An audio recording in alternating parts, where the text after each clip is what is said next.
Good morning. Good morning. The scripture reading for today is from Luke chapter 16, verses 1 through 13, which can be found on page 851 of your pew Bibles. Please stand for the reading of the gospel. Then Jesus said to the disciples, "There was a rich man who had a manager, and charges were brought to him that this man was squandering his property. So he summoned him and said to him, 'What is this that I hear about you? Give me an accounting of your management, because you cannot be my manager any longer.' Then the manager said to himself, 'What will I do now that my master is taking the position away from me? I am not strong enough to dig, and I am ashamed to beg. I have decided what to do so that when I am dismissed as manager, people may welcome me into their homes.' So, summoning his master's debtors one by one, he asked the first, 'How much do you owe my master?' He answered, 100 jugs of olive oil. He said to him, 'Take your bill, sit down quickly, and make it 50. Then he asked another, 'And how much do you owe?' He replied, 100 containers of wheat. He said to him, 'Take your bill and make it 80. And his master commended the dishonest manager because he had acted shrewdly. For the children of this age are more shrewd in dealing with their own generation than are the children of light. And I tell you, make friends for yourselves by means of dishonest wealth, so that when it is gone, they may welcome you into the eternal homes. Whoever is faithful in a very little is faithful also in much. And whoever is dishonest in a very little is dishonest also in much. If then you have not been faithful with the dishonest wealth, who will entrust to you the true riches? And if you have not been faithful with what belongs to another, who will give you what is your own? No slave can serve two masters, for a slave will either hate the one and love the other, or be devoted to the one and despise the other. You cannot serve God and wealth." This is the word of the Lord. Thanks be to God. You may be seated. Honestly, this has to be about my least favorite parable of Jesus. I mean, he's honoring a huckster, right? You got the flow, right? There's an owner, this COO, which is the main character of the parable, wastes his money, and then he's fired. And just before he walks out, while he still has access to the books, he really quickly contacts all of the master's debtors and reduces their debt in order that he can have a soft landing. I mean, the gall, right? When I listened to Jared Ayers, our fellow parent of the Liberty Collingswood Church, when I listened to his sermon on this, he equated this to that scene in The Godfather by Francis Ford Coppola. The scene where young Vito Corleone is commanded by the Black Hand who runs the district that he and Vito and his two other little cronies should each give him $200 for operating under the Black Hand. And Vito goes to his cronies and gets $50 from each, if you remember. And they sit down, and Vito across from him who should not be denied the Black Hand. "Where's my $600? And Vito slides him across 100 and has a wise guy grin on his face. And he looks to see what the reaction will be from the Black Hand, and the Black Hand gives him a wise guy grin and offers him a job. And there Vito goes from being just Vito to being the Godfather. And Jesus is honoring this behavior. I mean, if there is a moral message to this parable, it is a very messy moral. But I suggest to you that it's probably not much of a moral message, but that Jesus is probably more concerned about our relationship with money. As a matter of fact, we know that Jesus talked more about our money than he talked about heaven or hell. So, what is our relationship with money? Let's talk about it as almost every sermon does in 3 points, right? Jesus' directive, our default, and God's design. First, Jesus' directive. Jesus' directive is not to go to your corporation tomorrow and waste the owner's money or steal from the owner and reduce the debt of the people that owe your owner some money. That's not the message. As a matter of fact, if we look at kind of Jesus' commentary at the end, he's really not glorifying. Oh, you know what? That was my earlier. This is the one I want. No, this is the one I want. The first two I told you, rather than read them to you. So this is Jesus' commentary at the end. He says, if you are faithful in little things, you will be faithful in large ones. But if you are dishonest in little things, you won't be honest with greater responsibilities. And if you are not faithful with other people's things, why should you be trusted with things of your own? So, in a sense, Jesus is saying, well, the shrewd manager maybe could be praised on the one hand, but that's not the way to go about it. That's not the moral message. So, what is the message? I would say it's the last verse. Jesus says, no one can serve two masters. You cannot serve God and be enslaved to money. I love it best the way St. Augustine put it, sort of a paraphrase of this verse 13. And Augustine said, you either use people to love money, or you use money to love people. There's not much in between from St. Augustine. So I would suggest to you that Jesus' directive from this head scratcher of a parable is to use money to love people. As a matter of fact, if we dig deeper into the context of this parable, what we find is that Jesus is responding to the religious leaders, the Pharisees, the religious professionals' criticism of him. Here's the criticism. Chapter 15 at the beginning starts a bunch of parables. And it says, this is the introduction. Tax collectors and other notorious sinners often came to listen to Jesus teach.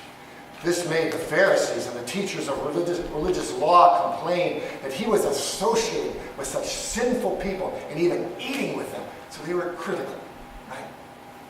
And Jesus answers the criticism, in a sense, when we get to our parable by saying, you Pharisees, you religious professionals, you're the owner of the religious system. You've set this system up. The people are the debtors, particularly in that religious system, right? There were so many rules that no one could follow, that everyone was a debtor to the Pharisees, in a sense. And Jesus says, in effect, and I'm the COO that's trying to reduce people's debt, even though you disagree with me going against your system, and I'm trying to reduce their debt. So, in a sense, Jesus is saying, you are after money, and I'm trying to use money to love people. Still a little complicated to me, still not my favorite parable, but that helps me a little bit.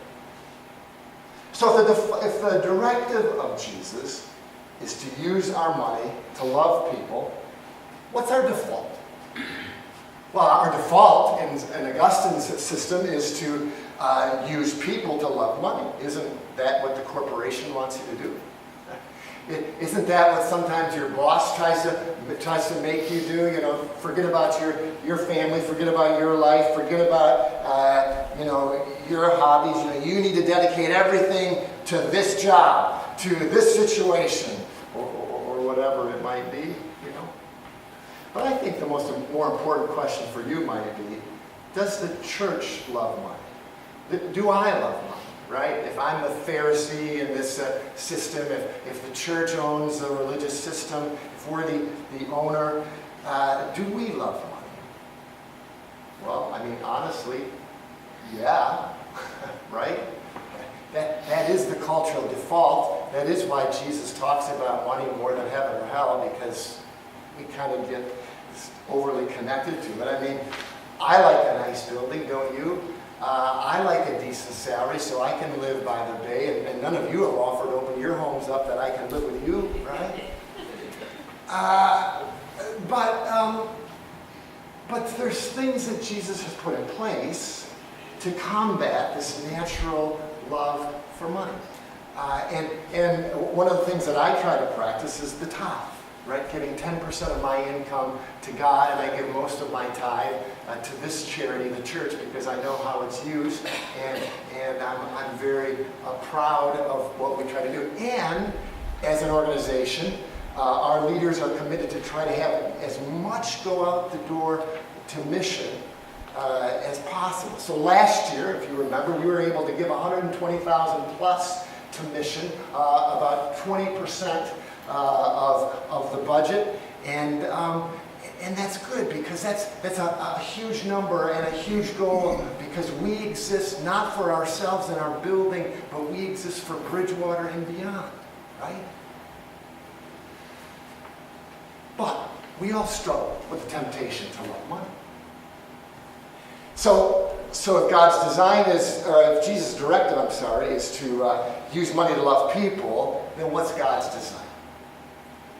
Jared in his sermon had a real crisp, clear economic analysis that I think is helpful. And it went like this. Capitalism says that what you own belongs to you, right? That's a system we live in. That's why we're tempted to be addicted to money, right? Communism says what you own belongs to the state. We're glad we don't live in a system like that. But Christianity says what you own belongs to God. See, that's God's design. That fits in with Jesus' directive. If God's design is that all we have is a gift from God, then we're going to use that to love people and to love God. And that's why you've been hearing stories lately of, we try to tell stories all year long to inspire us to live in mission, but that's why you've been hearing stories lately about Lindy and Logan, for instance, and how we as the baptismal village that it takes to raise a child are raising children that are kinder than maybe the rest of the culture would lead them to be.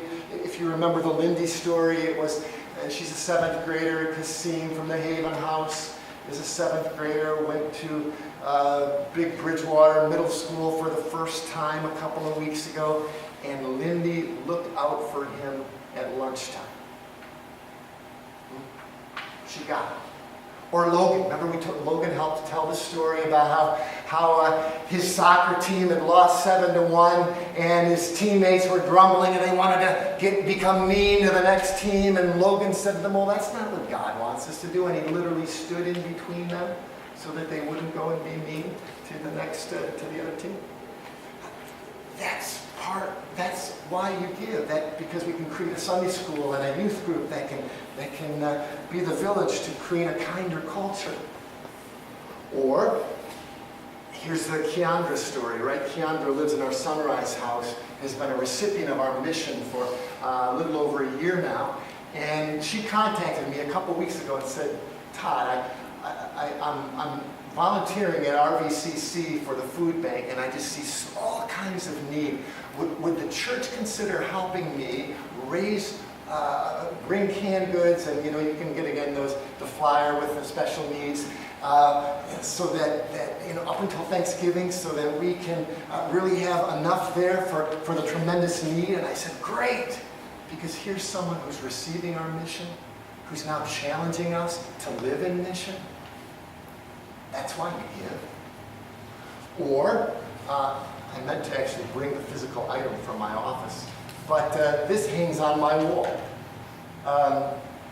Using money to love people is why Paul Sosky is organizing a mission trip to Ghana. This is a Ghanaian symbol when he went before a little over a decade ago, and he brought that back for the church office. And that means in this poorest corner of the world, the people have that hanging apparently all over the place, and I could murder the Ghanaian, but I won't. but it means that nothing good happens, and here's the quote, except for God. We have a lot to learn. We who have so much, rich in things, but poor in soul. They rich in soul, but poor in things, right? Or we use money to love people by giving almost $50,000 to our daughter church, Liberty Collingswood, which now is worshiping about 120 plus people in Collingswood, is right now training deacons and elders, so next year they can organize. They'll be our second church in 2 years to organize as a fully mature church, both of our daughter churches, and they have plans to plant daughter churches so that we'll soon be grandparents as a church, right? And we know that new churches reach unbelievers at a much higher rate than existing churches do. So that's some of the stuff that you're doing because you're generous. Speaking of grandparents, as my gray hair belies, the day will come sometime when I retire. And when that day comes, and I'm not trying to rush it in any means, please understand that, I will miss you. But you know what I won't miss? I won't miss asking you for money. And you won't miss it either, will you? But of course we do this, right? Because I know, like you know, that every nonprofit is one budget year away from staff cuts and reduction of ministry or shutting their doors altogether. And as much as it's not my favorite thing to do, what I love, first of all, you make it easy because you look at your paycheck as a tool to love God and help broken people. And that because you do that, there's Keandra entering in a mission at the Sunrise House. There's couples that are being healed at the Hope House, the counselors there. There's seniors that find a community at Kirkside. There's children. There's children literally. There's all sorts of little Hindu and Buddhist children that come to our preschool. They may have this, they may not have this, but they hear about Jesus for the first time. They hear about Christian prayer for the first time here. And that's what makes my heart sing. That's what makes your heart sing. And that's why I know that this Sunday, as always, you'll be generous. And when we get to the part afterwards, you'll be generous in how you remember the church for next year to grow in generosity. And I just want to thank you for making this difficult job just a little bit easier. Let's pray. So Jesus, help us to use money to love people because it's all yours anyway. Thank you for inspiring us. Thank you for what you do through us. Thank you for the people who handle the money so carefully here, for the people whose vision is always to try to make it do as much as possible. And thank you for those of us who will make the generous commitments that we can, the most generous commitments we can, to continue that work forward and help it to grow. In your name we pray, and all of God's people said.